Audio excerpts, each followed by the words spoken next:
Hi everybody, this is Jean-Charles Compagnon with the KiOui apps.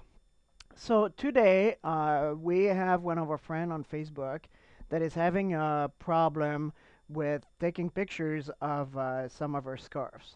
There are scarves that have a faded color through them, so it goes from a light color to a darker color, so it's very hard for her to take a good picture of the scarf to present them. So let's see. Let's download one of our pictures, and we're gonna see what we can do to try to help her. So let's see. Let me open that picture here, and let me bring it to you on that screen. So you can see. Let me resize that a little bit so everybody can see the whole screen. So you can see that the color here goes from a darker here to a lighter color, and it's very hard to present that throughout the whole photo. So one of the things that we notice first is that she has a lot of shadows, and in talking to her, she understands that, and but the shadows are not really a main problem, so we're not going to focus on that. But we realize that we can see here this pole on two sides, and that it creates shadows. So one of the things that is very good about this picture is that she has some black and she has some white in the picture, and I'm going to explain to you why that makes a big difference. So let's see. We're going to start by starting my favorite paint.net editing tool there. And what we're going to do, I'm going to move it here just a little bit on the side. And I'm going to find my little color pipette here, or color picker it's called. And I'm going to try, oops, sorry. So first I'm going to copy this picture, and then I'm going to put it in my paint. Okay, so I got my picture here. Gonna crop it, don't really need to crop it. I'm going to take my pipette here, and I'm going to try to find the middle color, the color that is in the middle of this very faded here and is very dark here. So let's just say that what would be a good color to be our middle color? How about a color here? And if we look at our color here, this is what comes up. Let's try to see if we can get, so very faded here, very dark here. How about something like that being our middle color? All right. Then we're going to create from there, now that we have our color picked here. And, you know, I might be wrong with my color. You have to do that with your picture. I'm just explaining to you how that works. So now we're going to create a new blank image, and we're going to fill it up with that color here. This is our main color. We're going to switch back to black and white here, and I'm going to make two big lines, one black on the left. It's important to be on the left. And one, oh, please stay black. There you go. And then one white one on the right. There you go. It's all white. And I don't need to create this, save this all image. I kind of like square or rectangle images the other way. So I'm going to crop that like that. And we're going to save that as a JPEG. So let's see, where am I going to save it? Oh, right under new folder. And let's just call it new. Oh, and that's a PNG. My bad. Here, save as, you want to save it as a JPEG. This is important. All right. So here I'm using paint.net. You can use any software to do that. Okay. So now I'm gonna go to my JPEG picture, and I'm going to open that into Windows. And there's a tool that I really like with Windows, which is when you open this and you edit the software, it opens within what's called Photo Gallery here. And Photo Gallery is very practical to me because when you open a JPEG like this, let me recenter that so you can see it. When you edit a JPEG like this, you get this adjust exposure here. So I'm going to click on that, and it gives me a histogram here. This is what I called my perfect histogram. You can see that the black is here. So obviously this is correct because I have a black band here, and here's the white, and I have a white band here. So my histogram is perfect, and this color in the middle is right here, right at this line. So I'm going to make a mental note that this is where I want my color to be. Okay?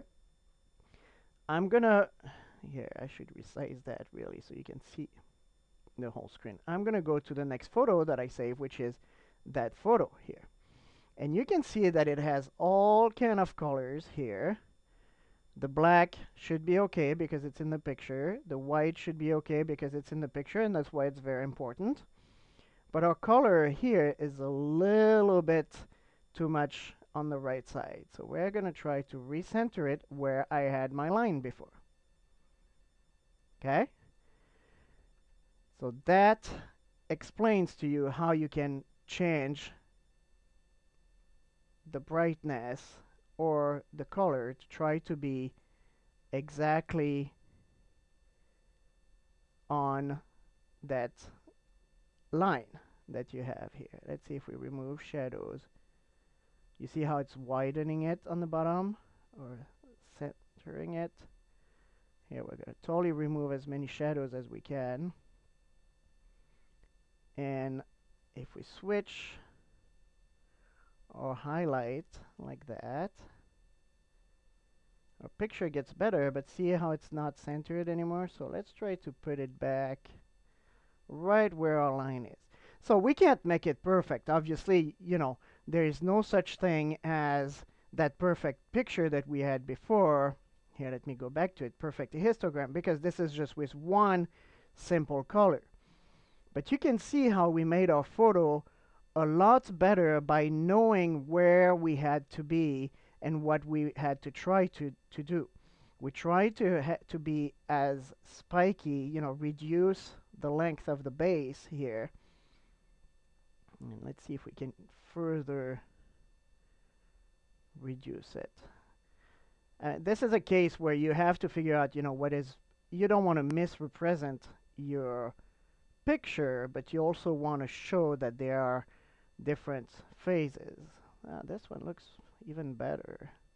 And let's try to recenter it on where our picture should be.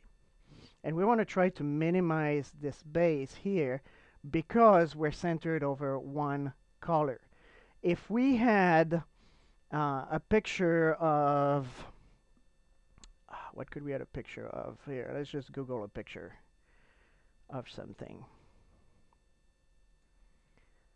Here, if we had, here, the eBay logo, for example. We're going to copy this image and put it into our software. Oops.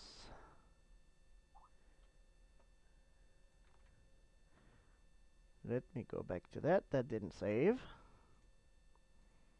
Here, save image as, and let's put it in there. There, now I should be able to open it. There, if you go to the eBay radio logo, fine tune, adjust exposure, you can see that this has multiple colors. So obviously you don't know if you're going to need to adjust to this color, this color, this color, or this color. And you can see that there's a lot of white, which is normal, and there's zero black here.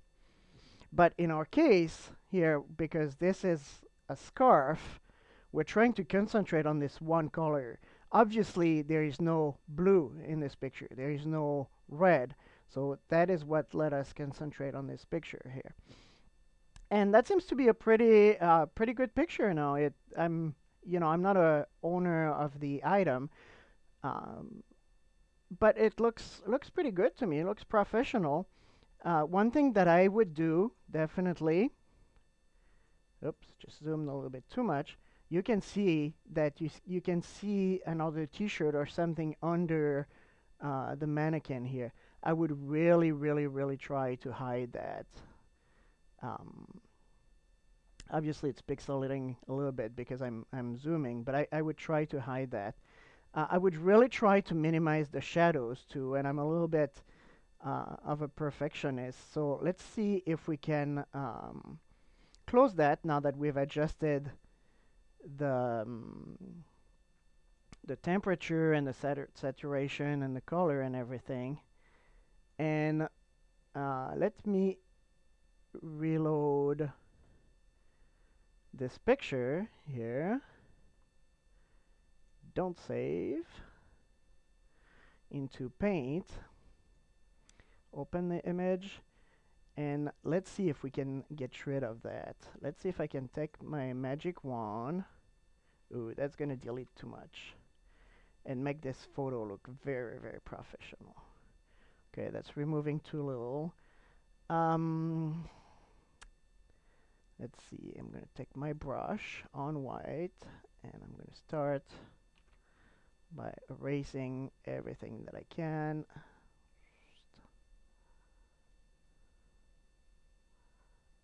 Up. Ooh, a little too much. And obviously, you know, what I'm doing here, if you just have one item, I don't know that it's really worth doing all of that. But if you have multiple items, you know, let's just say you have 200 of those scarf, this is really worth it to make a professional picture like this. Let's bump that up a little bit. 20. You can see here that it's removing a little bit of the color right here. So it's not that great. Sometimes you can just select at a different place. There. That's not good that it's removing the color. Ah, see here I selected a different place and it's not removing it, so I'm removing that. I'm gonna remove that. Let's scroll down on our picture. And sometimes you need to adjust the tolerance here to really not remove some things of your item. There, we're gonna remove that. I don't know that we need to remove this bottom part. Let me zoom again. And again, you know, we're taking the time of doing that here, and obviously you want to do that only if you have like a lot of those items, you know.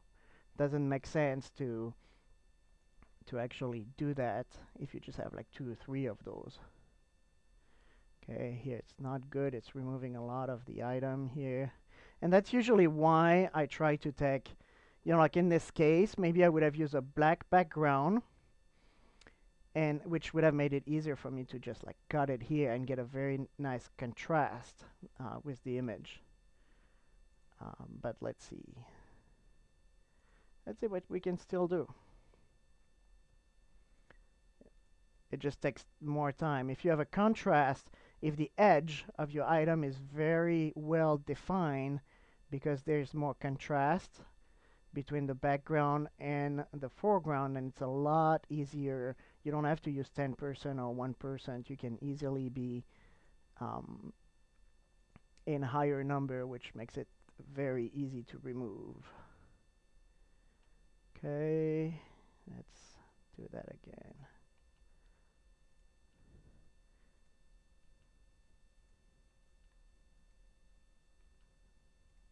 You can see how very hard it is to remove it, because this color here of the background is very close to this color here.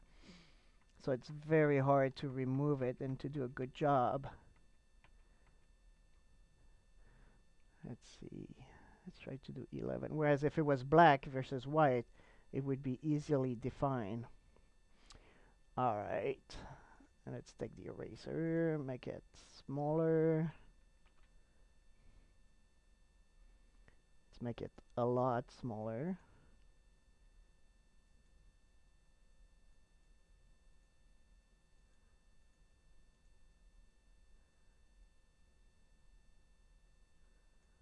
There. Let's see if that helps my selection. There. Much easier. Alright, let's raise a little bit of that. And again, you know, some people would say that, okay, but here you're removing the picture here, the edge is not anatomically correct. Who cares? They're not buying your mannequin here. They're buying the scarf. So really nobody is going to go, you know, zoom on the picture and try to figure out what the heck is going on here. All right. Let's remove that. Actually, when it doesn't go too much on the edges like that, you can just up the tolerance a little bit. There. Gets closer to the edges. Up. That looks a little bit too much down there.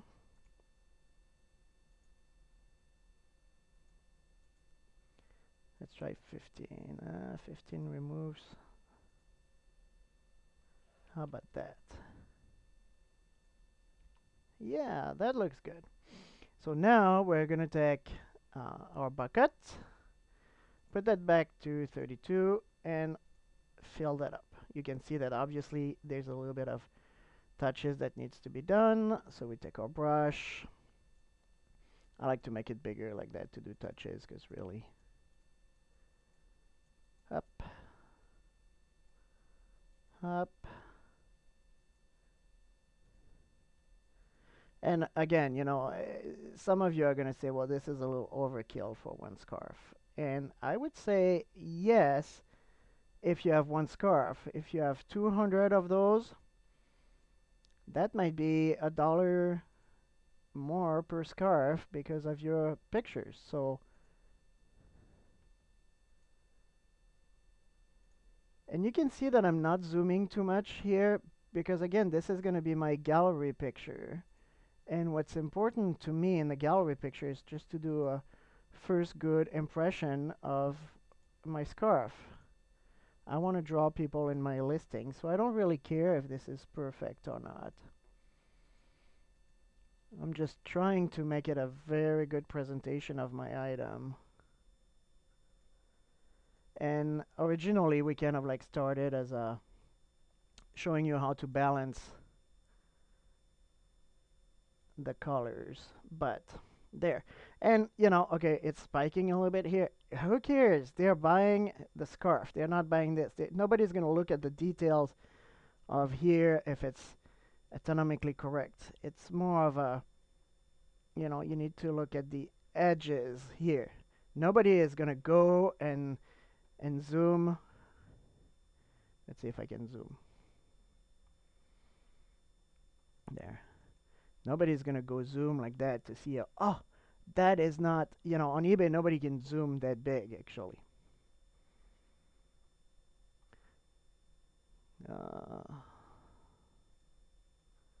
You know, you can see those pixels here that remains that nobody saw when they were looking, you know, with the biggest picture. Those were not showing. Whoop. Huh. Why did we lose all of our picture there? I must have moved it. Okay, a little bit more brush here. Let's remove this mark. You can see here, those pixels, they're not showing on a picture like that. You know, nobody is going to see that. So I think that looks pretty good. And by selecting here, you can see where there are still some things that could be removed.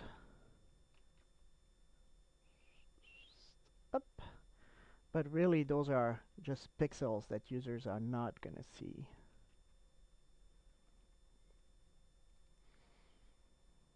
I'm just being a little perfectionist here.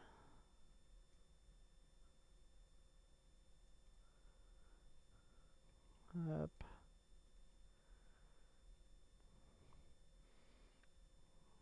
There. And here you go, you got a very professional picture. Now let's say that you're even more perfectionist than me and you go like, okay, but when I zoom here, I see this edge here, and this is not proper. You know, this. Why is there this edge here? How do I get rid of this edge? Well, if you don't want to have this plain white background that I really like, what you can do is you can pipette this edge here. You see the color? And now we're going to use the bucket and we're going to fill the picture with it. And you have a unified background that now matches the edge of what you've been doing. Does that make sense? Personally, I really, you know, if you're going to have a picture like that, personally, I really like the white background like that. So there you go. I hope this explains to you how to try to set up the saturation and the hue to try to match your picture. Again, you know, I went a little bit on the white background here, but this was about setting up the saturation with the histogram and try to have your picture match it. So this is Jean-Charles with the KiOui app. Feel free to sign up for our application. You know, look at our YouTube video. We have a lot of how-to YouTube video on how to do things, picture, eBay selling. So come see us. Thank you.